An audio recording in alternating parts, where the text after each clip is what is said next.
Aprueba por 87 votos a favor y 58 en contra. Una mayoría no despreciable. La sala de la Cámara de Diputados aprobó el proyecto de ley que extiende, amplía el control preventivo de identidad para menores de edad. La medida se va a aplicar, eso sí, a partir de los 16 años, no como lo había sugerido el Ejecutivo desde los 14. Bueno, queremos profundizar en esta determinación. Esto continúa su discusión parlamentaria ahora en el Senado. Nos acompaña la Unidad Jurídica Judicial del Instituto Nacional de los Derechos Humanos. ¿Cómo estás? Bienvenido. Muy buenos días, Gonzalo. Muchas gracias por la Gracias por invitación. venir. Bueno, en primer lugar, la postura del Instituto de Derechos Humanos respecto a esta modificación legal no es de aprobación precisamente, sino que ustedes consideran que esta medida transgrede la normativa vigente. ¿Qué norma transgrede y por qué no es bueno que se haya ampliado este control preventivo? Sí. Lo primero es señalar que el Instituto Nacional de Derechos Humanos no solo está en contra de esta modificación que está avanzando en el Congreso, ayer fue el primer trámite constitucional en la Cámara de Diputados, sino que ya el año 2015, cuando se aprobó el proyecto de ley que entró en vigencia el 2016 en el gobierno de la presidenta Bachelet, el Instituto Nacional de Derechos Humanos estuvo también en contra que se aplicara esta medida para personas mayores de edad. Y no solo el Instituto Nacional de Derechos Humanos, sino una serie de organismos, la Corte Suprema, el Ministerio Público, la Defensoría Penal Pública, UNICEF, hoy en día la Defensoría de la Niñez. Y eso es fundamentalmente, como dijo el Consejo del INH hace 2 días en una declaración pública por unanimidad del Consejo, porque implica un retroceso en este caso respecto de la Convención de los Derechos del Niño, el cumplimiento de las obligaciones que nos da esa convención que establece un reforzamiento en los derechos de los niños, niñas y adolescentes en nuestro país. Y en segundo lugar, porque si bien la finalidad de esta medida es legítima constitucionalmente, que es buscar prevenir la delincuencia, resulta finalmente una medida desproporcionada respecto a esa finalidad que se busca perseguir. Sí, a ver, este tema genera opiniones diferentes. Así también queda consignado en la votación del Parlamento. Sí, por supuesto. No fue tan dividida. Hubo una mayor parte de los diputados que se sumó a aprobar esta modificación.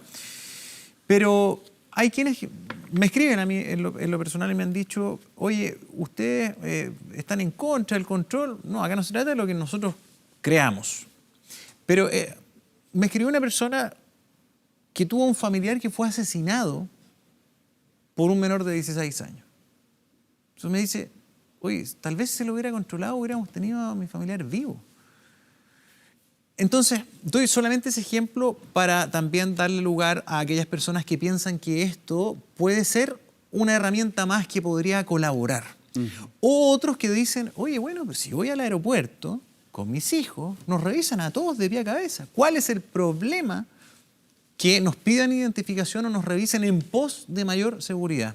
¿Qué dice el Instituto al respecto de estas inquietudes? Sí, lo primero, Gonzalo, quiero que partamos de un piso común. Todos estos organismos que yo te señalaba, el INH, pero todos estos otros que han planteado estudios, datos de por qué esta medida no es efectiva para combatir la delincuencia, pero además vulnera derechos humanos, por cierto que estamos también por prevenir la delincuencia, que no hayan actos delictivos. Los actos delictivos afectan los derechos de las personas. Eso está fuera de discusión.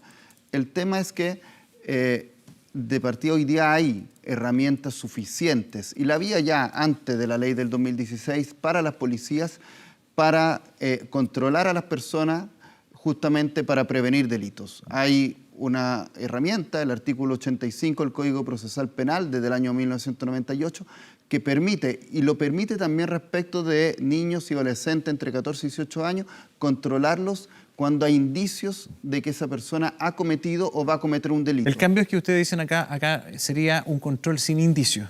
Así es. Ese es el principal cuestionamiento, sí, ¿no? Así es. Es un control sin indicios, que queda absolutamente al arbitrio de... Es un control por sospecha. Puede convertirse... Pero incluso la detención por sospecha en los años 90 tenía algún supuesto de que la persona iba a cometer algún delito. Aquí no hay absolutamente nada. El arbitrio del policía de la esquina que se le ocurre, porque no hay ningún supuesto legal, controlar a una persona.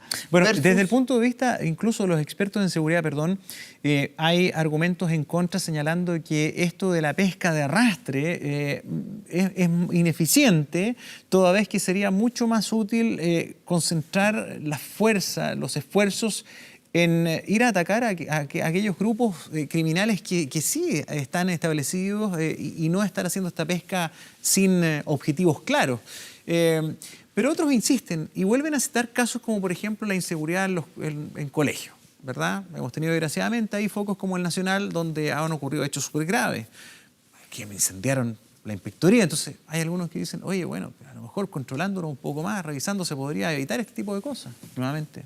Es que nuevamente, como te señalaba Gonzalo, si la discusión no debiera estar respecto a quienes están a favor de prevenir la delincuencia frente a quienes no nos interesa combatir la delincuencia, los actos incluso de violencia por parte de jóvenes de nuestro país. Esos actos hay que prevenirlos, pero lo que yo te trataba de explicar es que hay herramientas suficientes hoy en día y justamente los expertos que estuvieron en el debate legislativo, lamentablemente no han sido escuchados, mostraban justamente cómo el control de identidad establecido en el artículo 85, que requiere indicio, por lo tanto requiere un trabajo previo de la policía para determinar si esa persona puede haber cometido un delito, con ese tipo de control que hoy día se está dejando en desuso, justamente porque está este nuevo control preventivo de identidad, se lograba encontrar una persona con orden de detención pendiente con uno cada 25 controles realizados, versus el nuevo control de identidad preventivo que lo logra con uno cada 40. Entonces, tenemos una herramienta menos efectiva que está siendo usada cada vez más versus otras que es mucho más efectivo y que está cayendo en desuso. Rodrigo, entonces, ¿por qué cree usted o por qué creen ustedes en el Instituto Nacional de Derechos Humanos que hay tanta insistencia en aprobar esta herramienta? Y finalmente el Parlamento funciona con mayoría y hay una mayoría importante que se inclinó por decir sí, ampliemos el control, consideramos que suma, no desde los 14, pero sí desde los 16. Políticamente hay una mayoría, al menos en la Cámara de Diputados en este primer trámite. Sin duda, no se puede desconocer que hay una mayoría. O sea, a lo que voy, no solamente está el gobierno, sino que también hay el Parlamento que se está manifestando en favor de esta herramienta que, bajo el punto de vista de ustedes, tiene tantos reparos. ¿Por qué cree usted que sucede esto? Por cierto que no desconocemos que esta mayoría, que ayer al menos en este primer trámite aprobó en la Cámara de Diputados con una mayoría el control de identidad preventivo, la extensión para niños, niñas y adolescentes.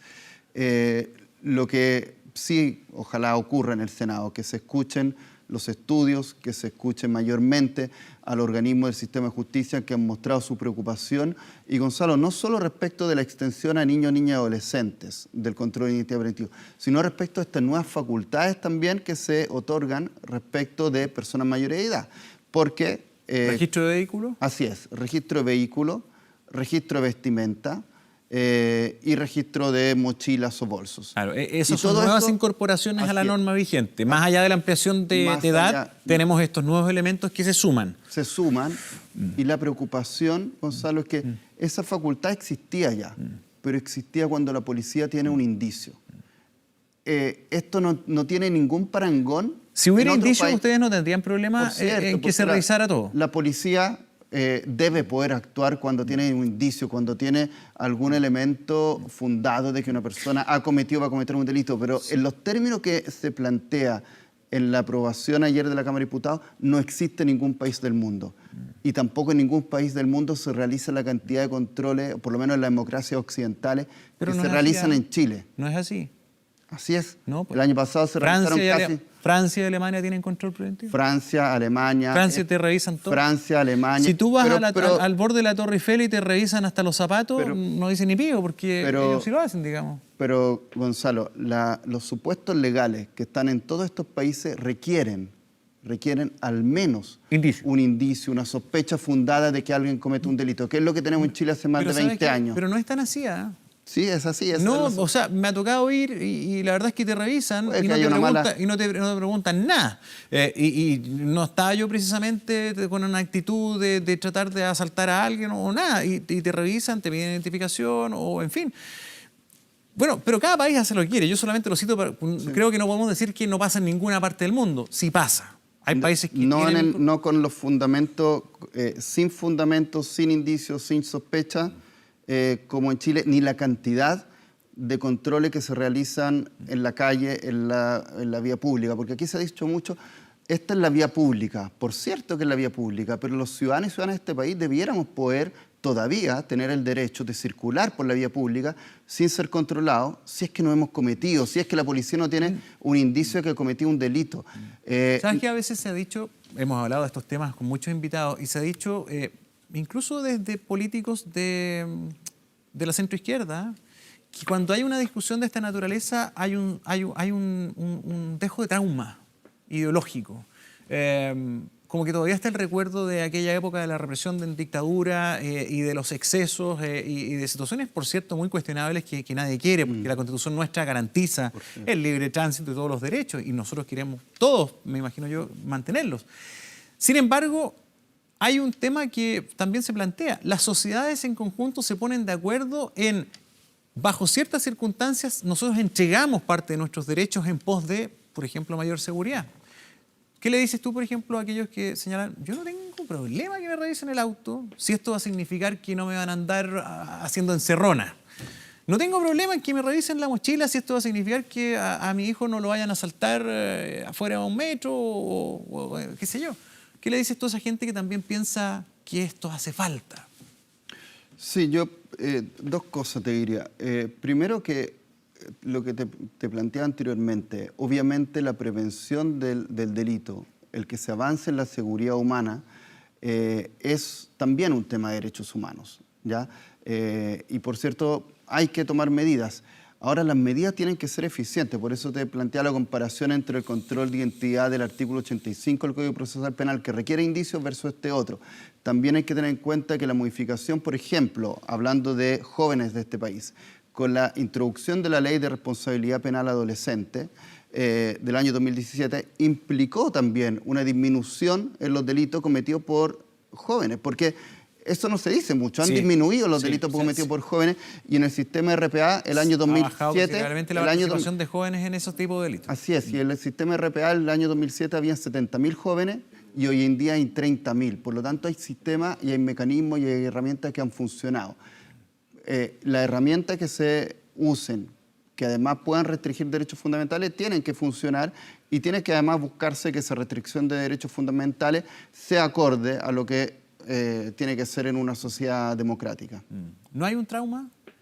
Yo diría que no hay un trauma. Ahora bien, también, Gonzalo, hay que reconocer que no es solo un problema de la dictadura. Hoy en día también han habido vulneraciones de derechos humanos por parte de funcionarios de la policía. Recordemos el caso de Camilo Catrillanca a fin del año pasado, el caso de la Operación Huracán, Manuel Gutiérrez, Alex Lemun, Rodrigo Vilés, varios casos de violaciones de derechos humanos ocurridos en democracia, y donde ahí han habido problemas por parte de la policía respecto, incluso no solo respecto a la comisión del delito, sino después a falseamientos de pruebas. ¿Y por qué, insisto, por qué entonces hay tanta adhesión política a esto? Si está tan mal diseñado, si técnicamente también tiene tanto reparo, no solamente por parte de ustedes, sino que de distintas organizaciones, ¿por qué cree usted que sigue concitando apoyos políticos? Esto está avanzando. Entonces, ¿esta es una cuestión de encuesta? ¿Esta es una cuestión de que rinde políticamente ante la situación de la victimización?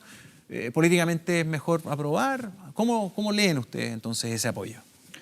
Mira, Gonzalo, la verdad es que el Instituto Nacional de Derechos Humanos ya en un informe anual del año 2011 se pronunció preocupado por este denominado populismo penal, que en definitiva implica dar soluciones muy simples a problemáticas complejas. Y a ver si podemos retomar un poco la idea en torno a los fundamentos del porqué de los reparos del Instituto a esta ampliación del control preventivo. Sí, yo una de las cosas que quería plantearte es que en definitiva aquí la preocupación es porque se está invadiendo cuando se establecen nuevas facultades para las policías, que, repito, no requieren ningún indicio de que una persona haya cometido un delito. Y esas facultades implican que puedan registrar la vestimenta, ver mi vehículo, mi mochila. Claramente hay una invasión a espacio privado, espacio íntimo de cada persona. Aquí hay una afectación no a los derechos de las personas o restricción simplemente de quienes pueden haber cometido un delito porque es un indicio, sino de todas las ciudadanas y ciudadanos de nuestro país. Nadie encontraría razonable, y eso se podría llegar con este lema de que el que nadie hace, nada teme. Se podría llegar a que se podría también ingresar a las casas de cualquier persona, se podría revisar las cuentas corrientes. Y eso, la verdad, Gonzalo, se puede hacer, pero se puede hacer con orden judicial. La diferencia acá es indicio. Que mucho más que indicio. Y autorización expresa. Y autorización expresa de un juez de la República. Acá no se requiere una orden de un juez, no hay una intervención de un fiscal, no hay un supuesto legal bajo el cual el policía lo haga, sino simplemente queda a su discreción, a su arbitrio, para poder hacer facultades tan invasivas para todas las personas en nuestro país que estamos en las calles, simplemente circulando. Sí, ¿cómo creen que va a terminar esto en el Congreso? Ya superó su primer trámite, va al Senado ahora. ¿Qué expectativa tienen en torno a cómo termine esta modificación legal? Nosotros lo que esperamos es que los senadores y senadoras de nuestro país puedan estudiar este tema atentamente.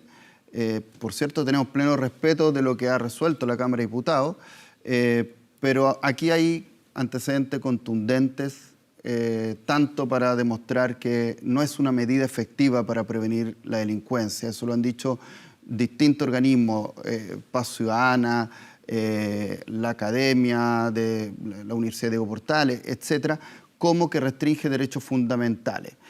Lo ha dicho la Defensoría de la Niñez, lo ha dicho UNICEF y lo ha dicho el Instituto Nacional de Derechos Humanos. Un dato más, Gonzalo. El año 2018, no estando aprobado el control de identidad preventivo para niños, niñas y adolescentes, se aplicó a 73.000 personas que están entre 14 y 18 años. Y eso no era una facultad que tenía la policía. Por lo tanto, ya veíamos que no la estaba usando bien. Ahora, si esto se rebaja a los 16 o a los 14, como pretenden algunos, vamos a estar controlando a los niños y niñas eventualmente de 12 años, de 11 años, porque así se está utilizando con ese margen de errores.